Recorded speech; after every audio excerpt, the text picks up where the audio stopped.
Université de Douala, si à Ange Raphaël.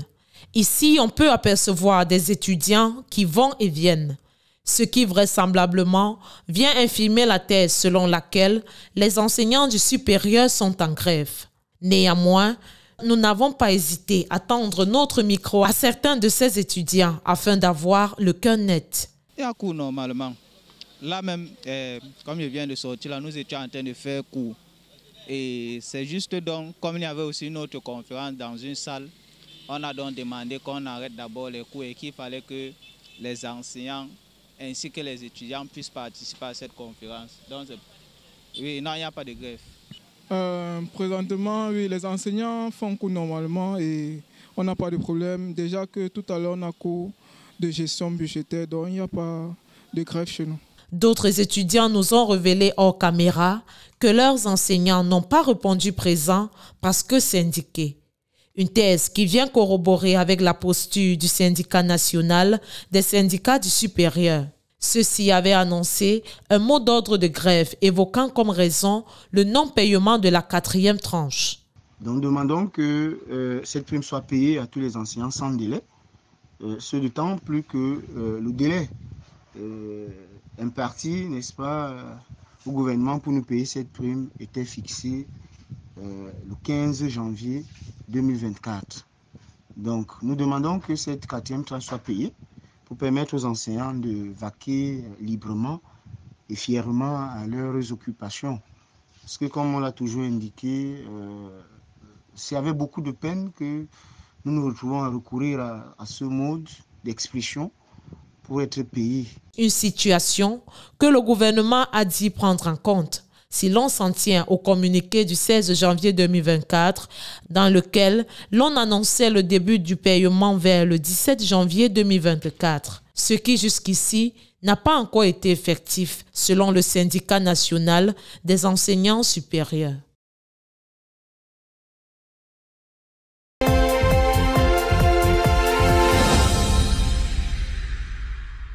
L'information, je l'ai reçue d'un parent, d'un confrère qui est par ailleurs parent au lycée bilingue de Toukébé.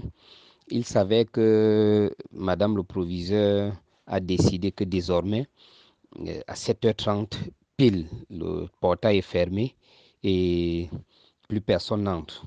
Et ce matin, il savait que pratiquement plus de la moitié des élèves s'est retrouvé hors du portail, sont arrivés en retard et le portier, s'en tenant aux instructions fermes qu'il a reçues, a donc fermé le portail et les élèves se retrouvant très nombreux et estimaient qu'ils ont bravé tous les obstacles le matin, les embouteillages et tout, pour arriver à l'école. Il n'est pas question qu'ils retournent à la maison et donc ont décidé de prendre,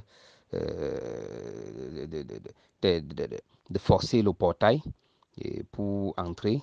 Et donc, quand ils ont forcé le portail, j'apprends qu'il y a eu bousculade parce que le portier essayait de les en empêcher, malheureusement, et scellé.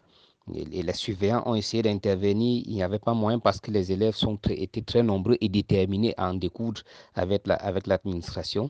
Et donc, quand ils ont forcé le portail, cela a finalement tourné à l'émeute.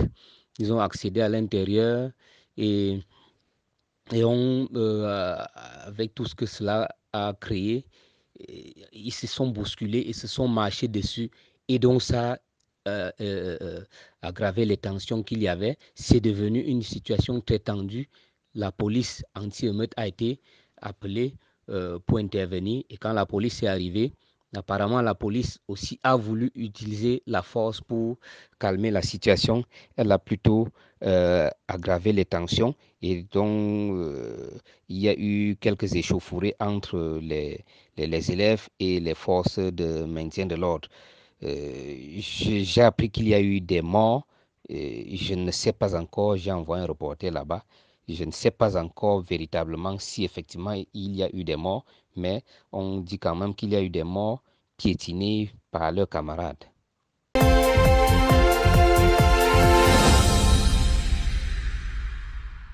circonscription financière du littoral 1 va bénéficier au cours de l'exercice 2024 d'un ensemble de projets.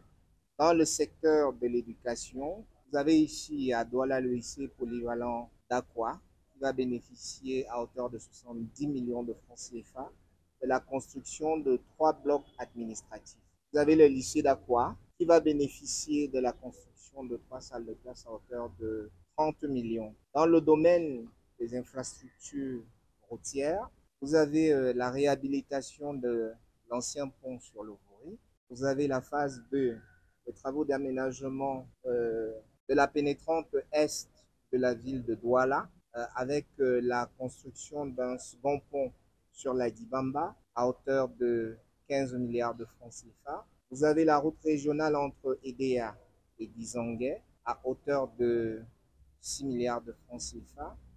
Vous avez dans le domaine des infrastructures électriques, de la desserte en énergie électrique de la ville de Douala, les travaux de stabilisation et d'extension de l'énergie électrique pour un montant total de 36 milliards de francs CFA. Il y a aussi le secteur de la santé qui n'a pas été oublié avec la construction d'un bloc d'onco-hématologie à l'hôpital général de Douala pour un montant de 384 millions de francs CFA.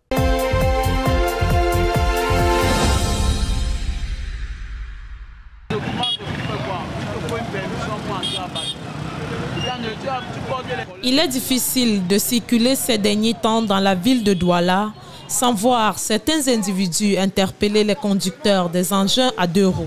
Arborés de leur choisible orange et d'un badge, ils sont pour la plupart des agents communaux ou membres des syndicats des mototaxis. Leur mission, interpeller les conducteurs de mototaxis n'ayant pas leurs pièces à jour. L'objectif de nos redescentes dans les points de contrôle, en fait, c'est pour amener premièrement les mototaximans à avoir leurs documents. C'est pour faire respecter en quelque sorte l'ordre public. Raison pour laquelle vous allez constater que lorsque les contrôles se font, ces contrôles se font en appui avec le FMO, donc les forces de maintien de l'ordre.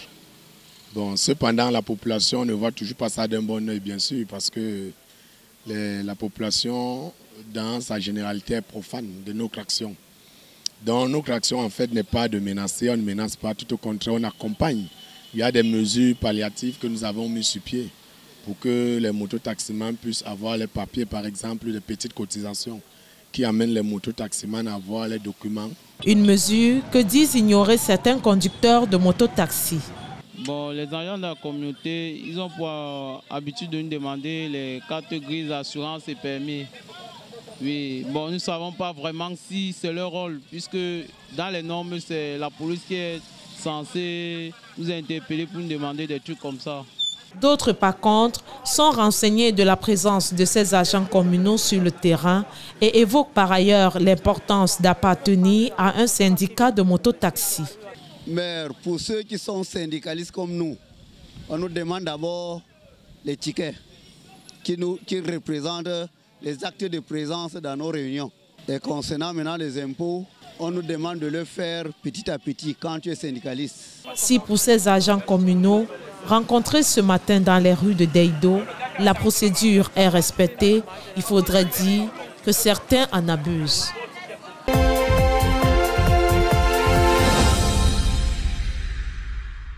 La chefferie traditionnelle, une institution patrimoniale sacrée, est dans la logique de la fédération à travers le Conseil panafricain des autorités traditionnelles et coutumières, en abrégé CPTAC. L'objectif est bien précis. Ce conseil va remettre à l'ordre du jour le problème de la spiritualité et de la religiosité en Afrique. Deuxièmement, revenir dans l'organisation sociale et sociétale des pays africains. Face au bouleversement de mœurs, l'initiative vaut son pesant d'or. Première valeur, c'est de revenir à la science. On doit donc restaurer ça pour que ceux qui sont allés à l'école aujourd'hui puissent y mettre un concept. Ce conseil-là va aider nos États et surtout nos enfants à mieux appréhender ce qui se passe dans le monde aujourd'hui. L'espoir repose désormais sur le nouveau président, Sa Majesté Elon Koto, et son bureau installé à l'Assemblée générale ordinaire tenue à Cotonou au Bénin le 13 janvier 2024 dernier pour une Afrique traditionnellement et coutumièrement prospère.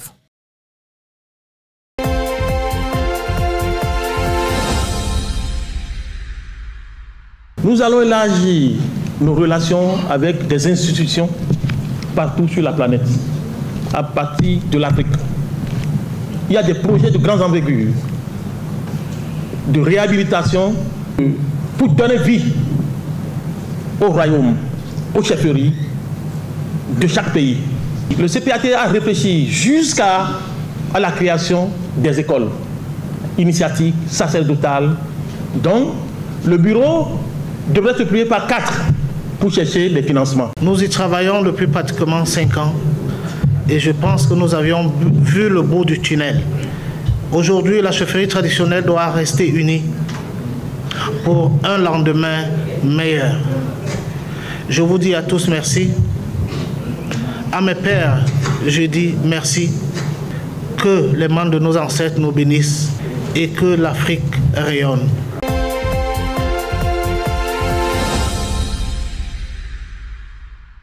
Disputée de jeudi à dimanche, la deuxième journée de la Coupe d'Afrique des Nations a été marquée par les qualifications de 2 équipes pour les 8e de finale. Le Sénégal, tenant du titre, continue de faire bonne impression cette année encore. Après avoir écrasé la Gambie 3-0, le Sénégal a dominé le Cameroun 3-1 et occupe donc la tête du groupe C et se qualifie pour la phase finale avant le dernier match face à la Guinée.